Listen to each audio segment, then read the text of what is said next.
This photograph was taken in 1922 and shows the police, the CIB Hotchkiss, and the photograph was taken in Warragul during a manhunt for, I believe, a person was wanted for murder. The photograph shows Harry Rand, the driver. I don't know any of the other people involved. I would imagine that the other car, the T-model Ford, would have been a local civilian car. But you'll see that Harry's equipped the Hotchkiss with extra spare tyres for the trip, because in those days it would have been a long trip from Melbourne to Warragul, and they went up via the Warburton Highway. And I've got another photograph of that car on the Warburton Highway going on that trip. Now, you see it's quite a large car. It's a soft-top Tourer, although I've never seen a photograph of the car with the roof up. It was believed to be purchased second-hand from the fire brigade, as I don't know if that information is correct, although the Melbourne Fire Brigade in those days used a lot of Hotchkiss cars as fire tenders, so it's possible. This next photograph was taken in 1923 and shows the first Wireless Patrol car.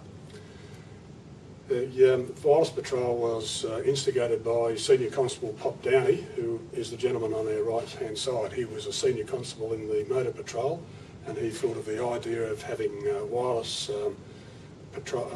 equipment issued or equipped to patrol cars. At that stage, no other police force had that capability.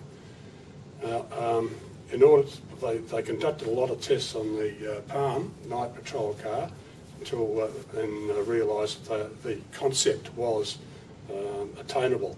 So they obtained some wireless receivers from a couple of German ships that had been confiscated during the First World War, and tested the system and found it to work. Now, well, first to go onto the car, it's a 1923 Lancia Tricappa. It's a V8 touring sedan with rear brakes only, no brakes at the front. It's quite a large car by those standards. You'll see that the car is, you'll see that the wireless is on the running board, and you'll see this pole strapped to the running board. That is that enables the aerial, the wireless aerial, to be stretched. The longer the aerial for wireless, the better the reception and transmission. Now, the aerial, as you see, is connected to a spool at the rear of the body, and the other one is connected to the front. Now, the idea was if they received a job from D24, the wireless operator would tell the driver, he would stop the car, and the driver would raise that pole to a height of 17 feet. And the transmission would be quite effective. He would take the job, give the job to the Senior Constable. The driver was supposed to then lower the pole without driving off. It would have been rather difficult to drive off with the pole 17 foot up in the air. But that was the first initial transmission or communication system. Now, if I go through the people standing next to the car, there's Pop Downey, Sergeant Peverill, who was the sergeant in charge of the motor police.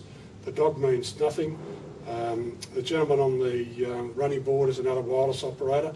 Seated in the back is a wireless operator, Fred Canning, who actually personally built the first transmitter that was able to transmit from a moving car, and that's in the world.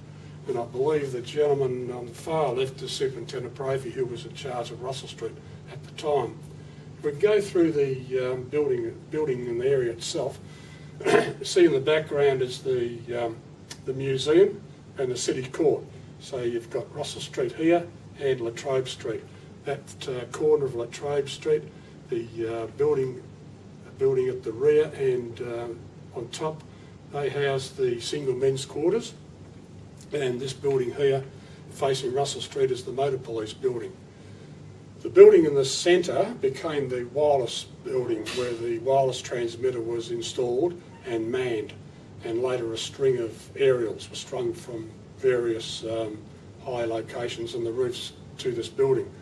I was told that this building was the original Swanston Street Police Station and was moved block by block to Russell Street. There's a gateway between the wireless office and the motor police where all vehicles entered and left the yard. That's about it for that.